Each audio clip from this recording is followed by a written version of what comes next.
और ये officially announce हो जाने की वजह से अब हमें ऐसे बहुत सारे सवालों के जवाब मिल गए हैं जिन जवाबों को हम ढूंढने की कोशिश कर रहे थे, जैसे कि पबजी कॉर्पोरेशन या फिर क्राफ्टन का इंडिया में हेड कौन होगा, या फिर पबजी का इंडिया में रजिस्टर्ड ऑफिस कहां पर होगा। That video game industry is already bigger than movie and music industries combined. लेकिन ऐसा होने से आखिर पबजी मोबाइल इंडिया गेम को क्या फायदा होने वाला है? पबजी मोबाइल फ्रेंचाइज की ओनर पबजी कॉर्पोरेशन अब इंडियन मार्केट में अपनी पकड़ बनाने के लिए, पकड़ और मजबूत करने के लिए एक और कदम आगे बढ़ा चुकी है। आपको याद होगा जब 12 नवंबर को पबजी कॉर्पोरेशन ने इंडिया में वापसी की अपनी ऑफिशियल अनाउंसमेंट की थी, तो मैंने आपको ये पहले ही बता दिया था कि पबजी मोबाइल के मेकर्स इंडिया के अंदर एक $100 मिलियन का इन्वेस्टमेंट करने जा रहे हैं एंड उसके लिए वो इंडिया में पबजी कॉर्पोरेशन की एक सब्सिडरी यानी कि एक सब कंपनी ओपन करने जा रहे हैं बहुत जल्द। और पबजी कॉर्पोरेशन की उस इंडियन सब कंपनी में वो इनिशियली 100 एम्प्लॉइज की हायरिंग भी करने वाले हैं। तो गाइस अब लेटेस्ट अपडेट ये आ रही है कि पबजी कॉर्पोरेशन इंडिया के अंदर 21 तारीख को ऑलरेडी एक इंडियन सब कंपनी रजिस्टर कर चुका है, यानी कि लीगली पबजी मोबाइल के मेकर्स इंडियन मार्केट में एंटर कर चुके हैं। और ये ऑफिशियली अनाउंस हो जाने की वजह से अब हमें ऐसे बहुत सारे सवालों के जवाब मिल गए हैं जिन जवाबों को हम ढूंढने की कोशिश कर रहे थे, जैसे कि पबजी कॉर्पोरेशन या फिर क्राफ्टन का इंडिया में हेड कौन होगा, या फिर पबजी का इंडिया में रजिस्टर्ड ऑफिस कहाँ पर होगा। तो आओ मेरे भाई फिर इन सब बातों में कितनी सच्चाई है इस बात को जानने के लिए हमें इंडियन गवर्नमेंट की एक वेबसाइट पर जाना पड़ेगा। ये गवर्नमेंट ऑफ इंडिया की मिनिस्ट्री ऑफ कॉर्पोरेट अफेयर्स की वेबसाइट है। मतलब इंडिया में जो भी कंपनीज रजिस्टर्ड है उनकी पूरी इन्फॉर्मेशन हमें इस वेबसाइट पर मिल जाएगी। तो इस वेबसाइट के कंपनी सर्विसेज सेक्शन में जाकर पबजी सर्च कर लेते हैं। इस नाम से मिलती जुलती इंडिया में 3 कंपनीज रजिस्टर्ड है, इनमें से एक का नाम है पबजी इंडिया प्राइवेट लिमिटेड। और इस कंपनी की प्रोफाइल को ओपन करने के बाद अगर हम इसके ईमेल सेक्शन में जाए तो यहाँ पर लिखा हुआ है legal_notice@pubg.com।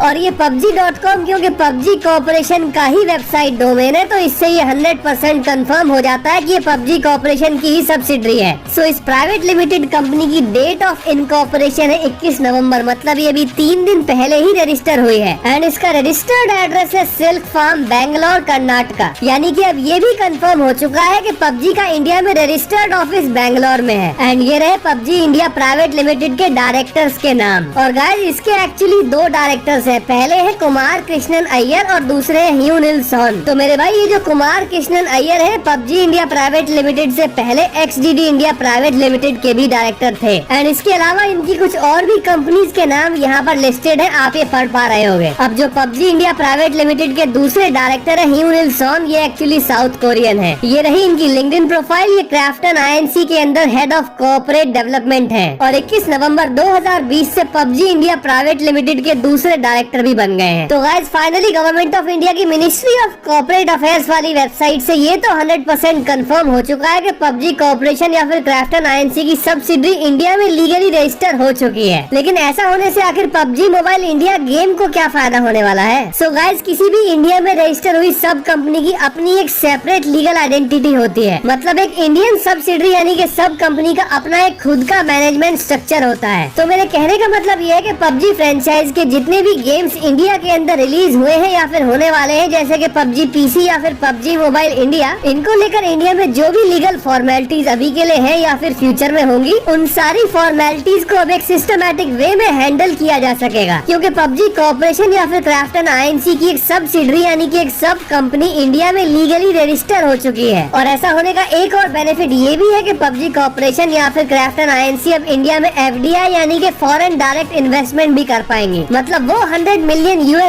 यानी कि लगभग 750 करोड़ रुपए जो पबजी कॉर्पोरेशन इंडियन मार्केट में इन्वेस्ट करने वाली है पबजी मोबाइल स्पोर्ट्स के अंदर, IT सेक्टर या फिर एंटरटेनमेंट सेक्टर के अंदर, उन्हें अपनी PUBG India private limited Indian सब कंपनी की हेल्प से आसानी से इन्वेस्ट कर पाएगी। तो चाहे वो बिल गेट्स हो, एलोन मस्क हो, वॉरेन बफे हो या फिर अनिल अंबानी, ऐसे बहुत सारे वर्ल्ड के सक्सेसफुल बिजनेसमैन का यही मानना है that video game industry is already bigger than movie and music industries combined and even in future video game industry is gonna break all the records. यानी कि वर्ल्ड में अगर मूवी इंडस्ट्री और music industry दोनों को मिला भी दिया जाए तो भी वीडियो गेम इंडस्ट्री इन दोनों से आगे निकल चुकी है एंड फ्यूचर में वीडियो गेम इंडस्ट्री और भी बड़ी होने वाली है। तो इंडिया में जैसे पहली बार पबजी मोबाइल ने स्पोर्ट्स कल्चर स्टार्ट किया था, इस बार पबजी मोबाइल इंडिया के दोबारा रिलीज हो जाने के बाद वो इंडियन स्पोर्ट्स इंडस्ट्री और भी बड़ी होने वाली है। लेकिन मेरे भाई आपकी इसके बारे में क्या राय है मुझे कमेंट्स में जरूर बताना। मैं चलता हूँ और लेकर आता हूँ आपके लिए ऐसा ही एक और amazing video. Good bye. Gamers, I love you all.